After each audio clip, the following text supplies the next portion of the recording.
So what we'll do is we'll start from here. So we've started with an in-air patch. So and what algorithm are we on? We're on algorithm 1 because that's just the one we get by default. Okay. I'll probably make a different decision halfway through here. Cool. And I'll move around. I'm an algorithm 7, algorithm 12 sort of guy. I'm 14. You're 14. That's, don't judge me. So we want a bright component, like a percussive component. Sure. Okay. So what we'll do is we'll start with here. We'll start with the sine wave, I guess. We'll give ourselves a pitch here. I'm going to go for a lower pitch here. I'm going to go for 0.5. So whenever you drop a 0.5 in pretty much anywhere, especially in a modulator, two things happen, which is that depending on the level of the modulation, you'll always get an octave lower. There are cases where that's not true. Everything I say, there are cases where that's not true. Generally, you'll get an octave lower, but the other thing is you'll get an odd harmonic, like third or a fifth in there as well, depending on how loud this modulation index is. Okay, so that's pretty boring. So what we'll do is... Yeah. So what I'm going to do... Can I have a bit more gain and fold back, if that's okay?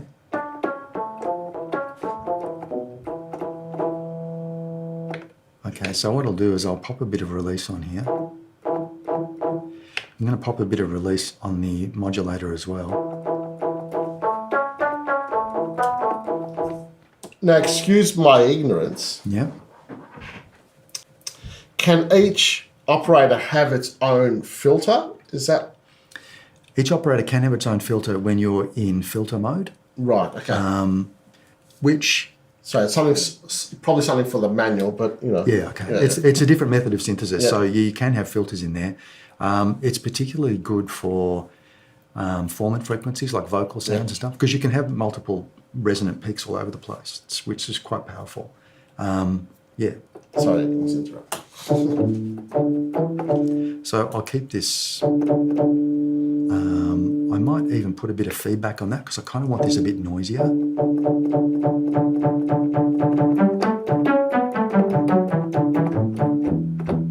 Okay, for the sake of experience, we'll call that.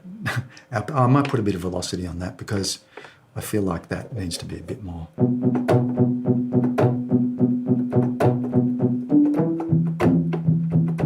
Okay, then we'll turn that down, move to our other part here. So what I think we want here is something a bit more continuously kind of paddy, I guess. That's not a great place to start. So I think what we'll do here is we'll actually go for, again, we'll go for 0.5. So it starts low, it brings it down. When a carrier goes to 0.5, it just brings it down an octave.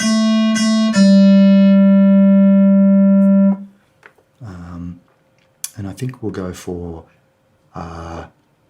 2 here. I can tell this is going to annoy me. So what I'm going to do is, the reason this is going to annoy me is because when you've got a stack of operators like this, they're all interdependent. So any change you make sort of cascades. Yeah. Whereas if you go for, I'm going to say a 7's not bad, or a 12. 14? You could go for, nah, 14's just trouble. Okay. Sorry, Dave. We'll go for a 12. So what a 12 gives me, in this instance, I've got a carrier and I've got 3 modulators. And the fact that they're all coming in parallel means that I get independent control over them. So it's a little bit more manageable. So we'll start with Op4. We've got a 2 on Op4, sorry. And I reckon we're going to go for, we'll go for 3.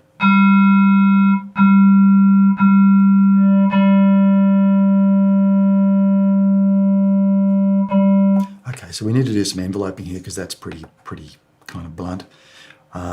We'll go for an overall amplitude envelope for the carrier. So what I'm going to do is I'm going to go for slow on the way in. So, you know, it's a pretty ADSR shaped envelope. It's nothing unfamiliar about that.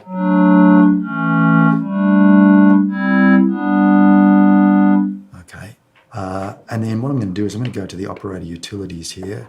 I'm going to copy from operator 3 to 4 and to 5 and to 6. Wow, I really regret doing that. Okay, so that's the reason I did that, is because I actually copied the operator, not the envelope generator. So rookie mistake. So we'll have that. Bring that back to 2. Make sure there's no feedback.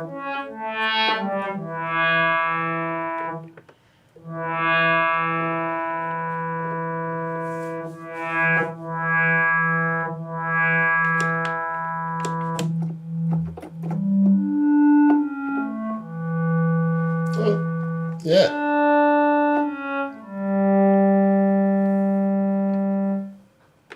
Sorry, this is not a quick process, gents. I hope you're... No. It was really interesting to get the insight into that. Okay. So...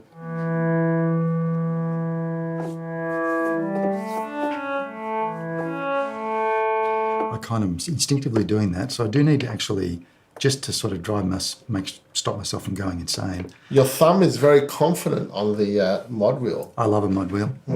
I'm going to introduce, there's several ways to introduce pitch modulation, and there's different trade-offs in different places. So you can actually just introduce it locally for per operator in here, but there's sort of a global way to do it in here, which I probably will change later. I'll probably use a V-patch later, but right now this is a convenient way to add it. The other thing I'll do is I'll add a bit of verb. I'm just going to use a smooth haul.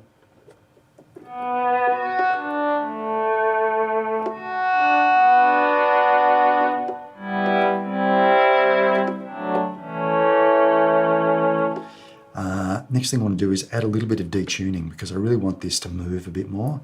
Sounds pretty static to me. There's a few ways I can do that. One thing I'm inclined to do here, this is the sort of get out of jail free card often, is to make the carrier a fixed frequency. So what I'm going to do is I'm going to make that less than, what's a good way to aim for this?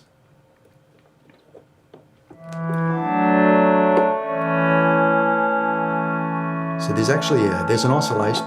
Sorry, there's an oscillation happening here, 0.2 hertz,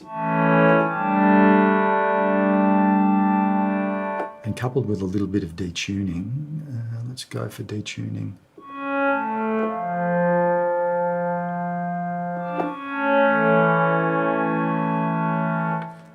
Bit of envelope smarts would be appropriate here too. I'm going to make that a little bit slower. This is 5.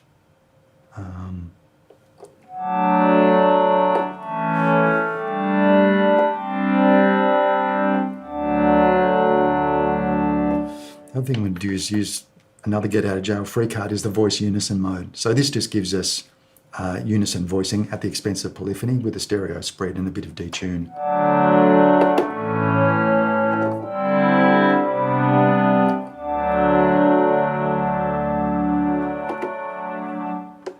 Okay, a bit more verb. And we've still got the lower end. We do have the little percussive thing. Yeah. It's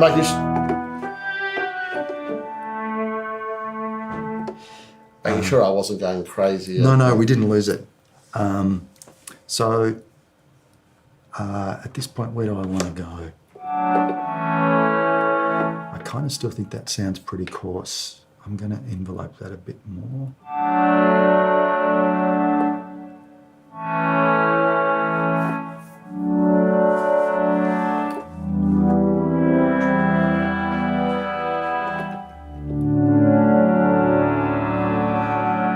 That's sounding a bit sweeter. I think I need to, this is also a unique Opsix feature, is this width. So I wish I had have shown this earlier before I got this far. So width gives us, it gives us wave shaping effectively, even against a sine wave. So if we were looking at this on the analyzer, I'm not sure whether we'll be able to do this. Yeah, probably not. We'll give it a go. So I'm going to adjust the width of operator 4. Making sure that I'm looking at the right control here.